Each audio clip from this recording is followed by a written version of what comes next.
All right, guys. Story of the tattoo. All right. Little stories in the book. Thought it'd be a little more personable if I just kind of told them to you. Night before Steve-O's accident, he had duck hunted that day, and he had baseball practice also. And him and his girlfriend Julie were supposed to get tattoos that night. And he told Julie, babe, I'm really tired. Can we just stay home tonight? And I promise we'll get tattoos next weekend, but I'm really tired. Tomorrow's the last day of duck season, and I've got baseball practice too, and I really just want to stay home and get some rest. And she agreed to it. Julie's a great girl. So they stayed home and had the perfect little date night. Had the little Japanese steakhouse style date night. Brought them some steak and shrimp and fried rice and everything back to the house, and ate. Watched them some Netflix, and of course Stephen played a little gaming. And that was they stayed home. You have that false sense of security sometimes when your kids stay home and they're trying to do the right thing. And in Stephen's mind, he was doing the right thing. He was to stay home, stay rested. And he promised Julie he was going to get a tattoo the next weekend. Of course, that weekend never came for him. So I never got a tattoo in my life. But now I've got a whole sleeve dedicated to Steve-O, and just going to go through what's on my sleeve and explain the different meanings of it, what it's about. I started out, the first little symbol here is a little symbol that actually means breathe. That helps me, reminds me to breathe every day for everything that happens. Our little saying, live, love, dream. You'll see that everywhere that we have. Now I'll go through the tattoo as it got put on my arm. Of course, the baseball. Stephen was on the baseball scholarship. This is the last bat that he ever used. His duck lanyard that he was wearing the day of the accident is wrapped around the baseball like it's laying out in the field. And this is Steve-O's band with the SK11 on it. If we go down his duck lanyard, you'll see this is the first call that I ever bought Steve-O. We go back over. That's a call Steve-O loved of mine that he always stole and always used.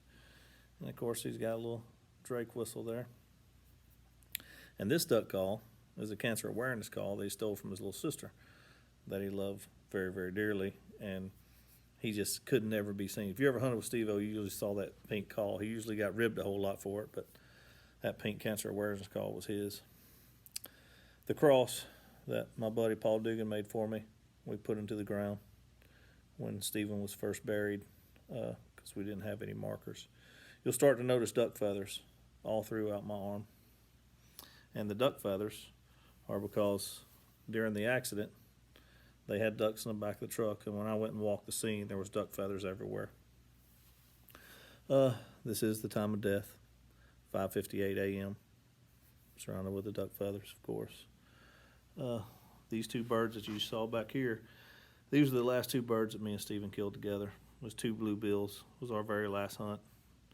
And there's actually a TikTok video that Stephen was so upset that I took me and him in that blind that day, and it shows these two birds laying there. These are the first two birds that me and Stephen had mounted. We had actually got a greenhead mallard with a black duck, and these are the first birds we ever had mounted. The very back of my arm, that is a duck call that was lost in the accident, and we never found it. So it's kind of placed on the back of my arm because I never get to see it. There was a guy in Missouri that actually saw me looking for that duck call, and the reason I was looking for it, he actually mailed me one. It was identical. He was saving it for his son. It was a timber hog. It was one of the first calls that me and Stephen actually got that we we both kind of fell in love with that call. They don't make them anymore. I went to the company and everything, tried to get them, but the good Lord works in mysterious ways, and that guy in Missouri, I really appreciate that, and he sent it to me. But there's a story in my arm, my sleeve. I got that tattoo from my boy. Oh yeah, I forgot our big bass. That's where's that? Sorry, I gotta get to the camera. That's Big K. Everybody knows me and Steve-O knows we loved our bass fishing. There's a blackberry worm on there too. And so everything that I loved in life, I taught my boy, and he lived and he loved hard and he was chasing his dream. But that's the story of my sleep. I have a few more videos throughout YouTube explaining some more parts of the book and more parts of different things of life and how they are for all of us. All right, thanks guys. Next video. Peace.